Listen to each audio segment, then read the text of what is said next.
Subscribe कीजिए SP education channel को और बेल आइकन पे क्लिक कीजिए सबसे पहले हमारे वीडियोस को देखने के लिए।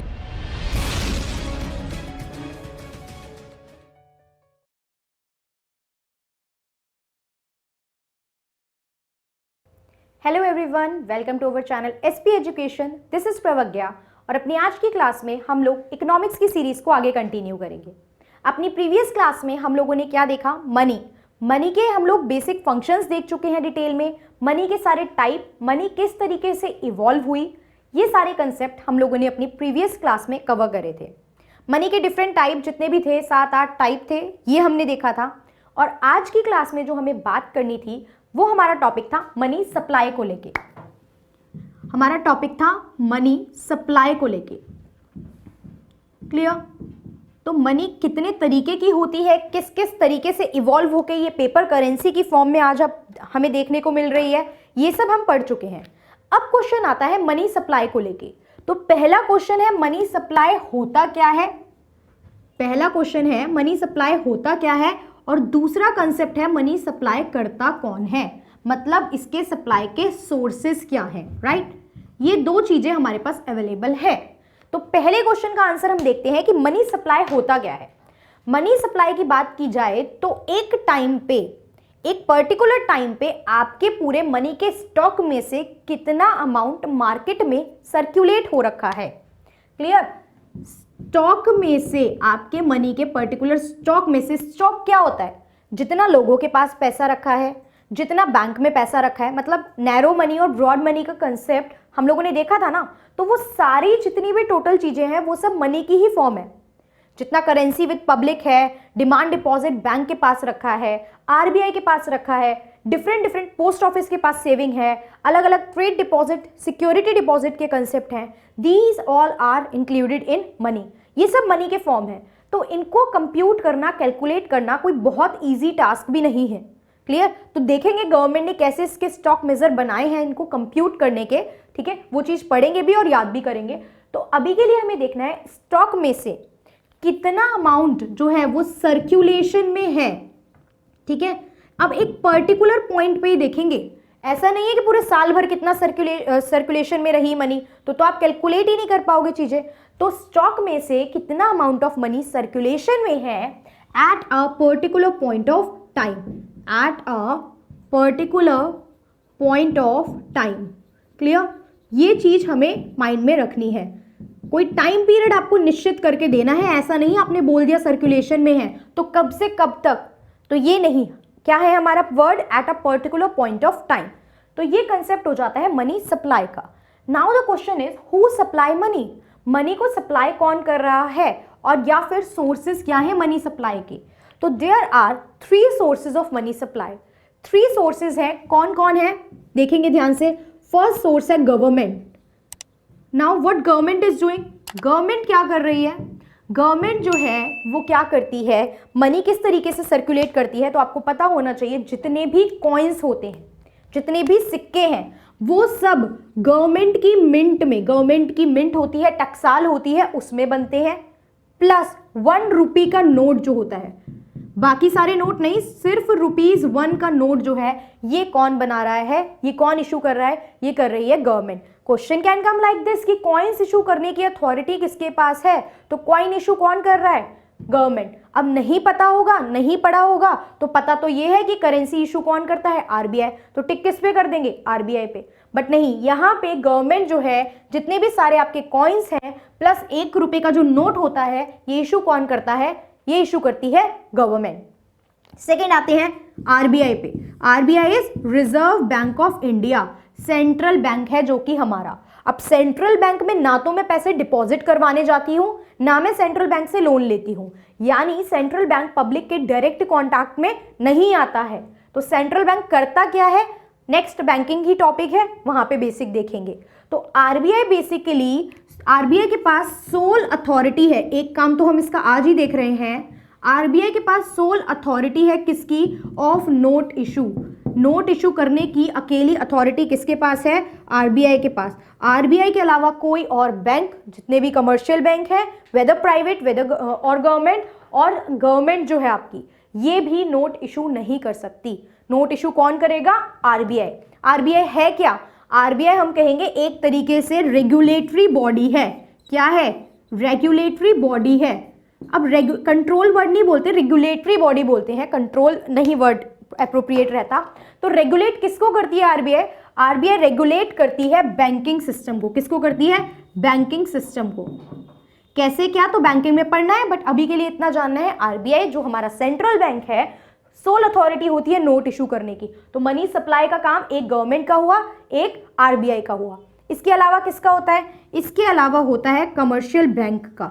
Now question is, commercial bank क्या नोट छापते हैं? नहीं, नोट नहीं छापते। अभी बताया किसके पास सोल अथॉरिटी है? ओनली आरबीआई के पास। तो कमर्शियल बैंक करते क्या है? कमर्शियल बैंक करते हैं क्रेडिट क्रिएशन का काम। क्या करते हैं? क्रेडिट क्रिएशन का काम करते हैं। अब ये क्या है? तो क्रेडिट क्रिएशन का भी अपना पूरा प्रोसेस है। बैंकिंग में हम लोग पढ़ेंगे क्रेडिट क्रिएशन का भी अपना पूरा क्या है, हमारे पास प्रोसेस है, जिसे हम लोग देखेंगे बैंकिंग कंसेप्ट में कि how commercial bank create credit in the market. Credit create करने का मतलब ये बिल्कुल नहीं है कि ये नोट छापते हैं, नहीं। पैसे से ही पैसा ये किस तरीके से मार्केट में बना रहे हैं, आप जमा कर रहे हैं, ये किसी और को लोन दे रहे हैं, और उस बीच के जो इंटरेस्ट गैप है उससे ये हमसे कमा रहे हैं। क्लियर हुआ? इस तरीके से ये मनी से मनी बना रहे हैं। तो ये कंसेप्ट जो है ये डिटेल में हम लोग देखेंगे क्रेडिट क्रिएशन का। तो अभी हमारे पास आंसर आया हु सप्लाई मनी। अब आपके पास क्वेश्चन आता है फ्रॉम द फॉलोइंग किसका काम है मनी को सप्लाई करना? 4 ऑप्शन आपको दे दिए, ठीक है। इसी तरीके से क्वेश्चन आते हैं, आपके पास एक ऑप्शन में लिख दिया गवर्नमेंट, एक ऑप्शन में लिख देगा आरबीआई, एक ऑप्शन में लिख देगा एसबीआई, ठीक है, और एक ऑप्शन में लास्ट में आपके पास लिख देगा, ठीक है, यहाँ पे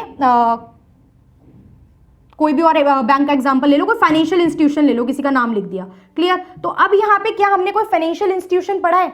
आपको पता है गवर्नमेंट कर रही है, आपको पता है आरबीआई कर रही है, एसबीआई एक बैंक है, कमर्शियल बैंक है, तो वो भी क्रेडिट क्रिएट करता है। मनी नोट छापने की बात नहीं हो रही है। अगर पूछा जाए सप्लाई का काम, तो यस ये भी कर रहा है, बट यहाँ पे जितने भी फाइनेंशियल इंस्टीट्यूशन होंगे, क्लियर, फाइनेंशियल इंस्टीट्यूशन क्या होते हैं, that is also the part की बैंकिंग के बाद हम लोग देखेंगे, डील करेंगे, तो वो यहाँ पे आंसर में नहीं आएगा। ये 3 चीजें हमें यहाँ पे याद रखनी है कि मनी सप्लाई कौन कर रहा है। अब उसके बाद क्वेश्चन आता है स्टॉक मेजर्स का, कि किस फॉर्म में आपने कहा था स्टॉक मेजर्स करते हैं, कंट्रोल कर रहे हैं उससे, तो क्या क्या स्टॉक मेजर हैं किसके? मनी के। तो मनी के जो स्टॉक मेजर हैं ये डिसाइड किसने करा? ये मनी, बैंकिंग, इन सब से डील करने का काम कौन कर रहा है? हाईएस्ट अथॉरिटी कौन है? हाईएस्ट अथॉरिटी है हमारे पास आरबीआई। तो नेक्स्ट हेडिंग हमारी हो जाएगी स्टॉक मेजर्स की। नेक्स्ट टॉपिक हमारे पास क्या है? Stock measures of money. Stock measures of money.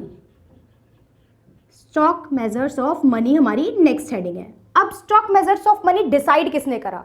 Money को किस तरीके से मेजर करना है ये डिसाइड किया गया आरबीआई के थ्रू। आरबीआई ने अप्रैल 1977 में कुछ स्टॉक मेजर इंट्रोड्यूस करे, ठीक है, जिसमें हमारे पास 4 मेजर आते हैं, that is M1, M2, M3 and M4। अब M1, M2, M3 and M4 money के अलग अलग कंपोनेंट को, अलग अलग फॉर्म को इंक्लूड करते हैं। तो यही हमें डिटेल में देखना है कि M1 में क्या जाता है, M2 में क्या जाता है, M3 में क्या जाता है और M4 में क्या जाता है। तो सबसे पहले हम बात करेंगे M1 की। M1 जो है अभी मैं लिखूंगी तो आप देखोगे, इसे हम क्या कहते हैं? इसे हम नैरो मनी भी कहते हैं।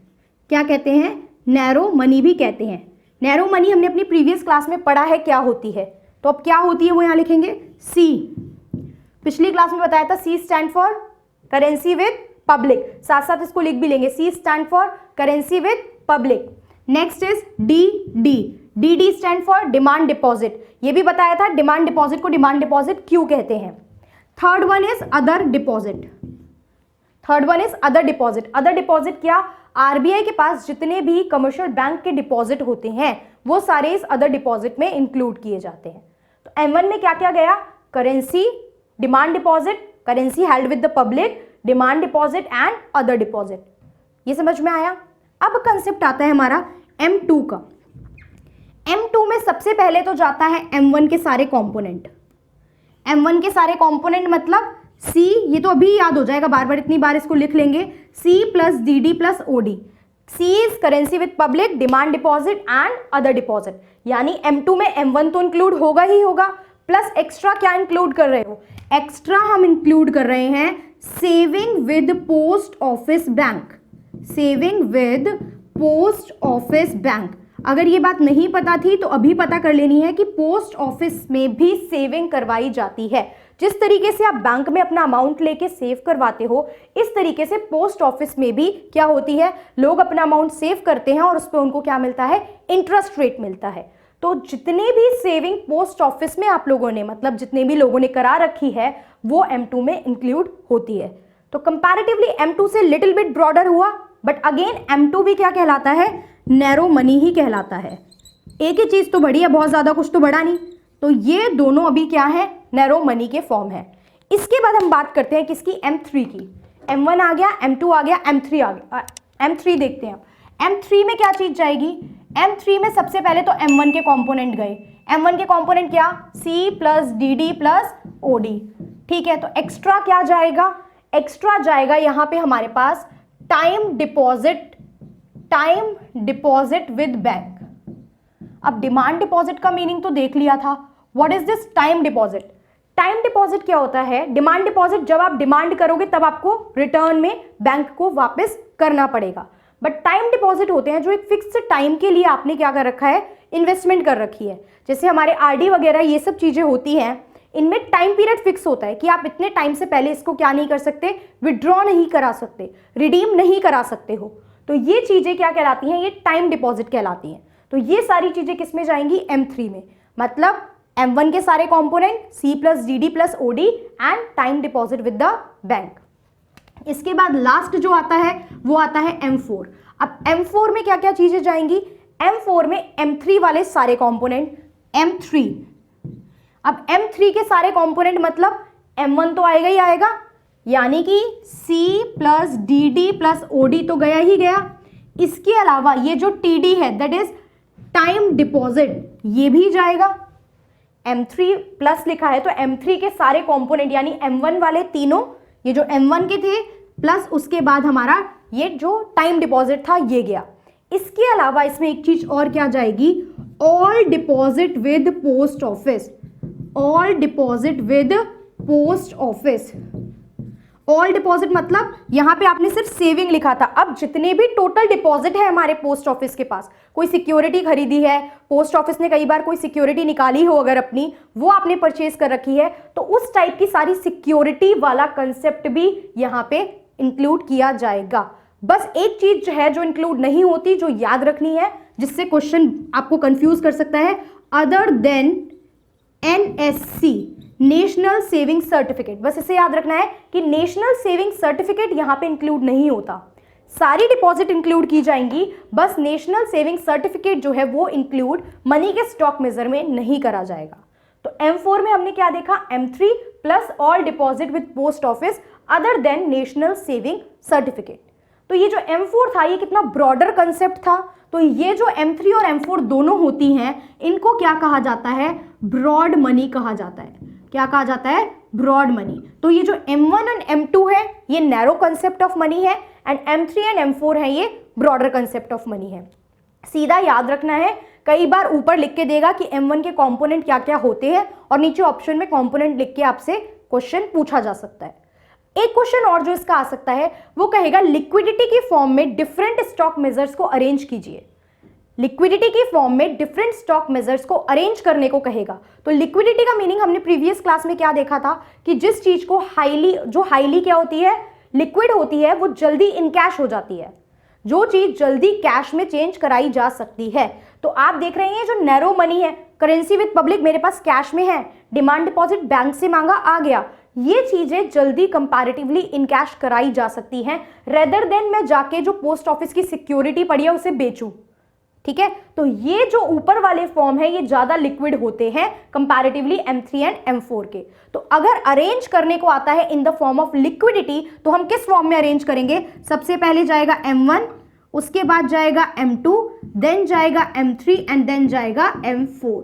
अगर अरेंजमेंट में क्वेश्चन में कोई भी चीज आगे पीछे दे रखी है, ऑप्शन किस तरीके से देगा, M3 को आगे कर देगा, M2 को पीछे कर देगा, M4 को नंबर 1 पे कर दिया, इस तरीके से ऑप्शन देगा, तो कुछ भी कंफ्यूज नहीं होना, बिल्कुल सीधा सा कंसेप्ट है।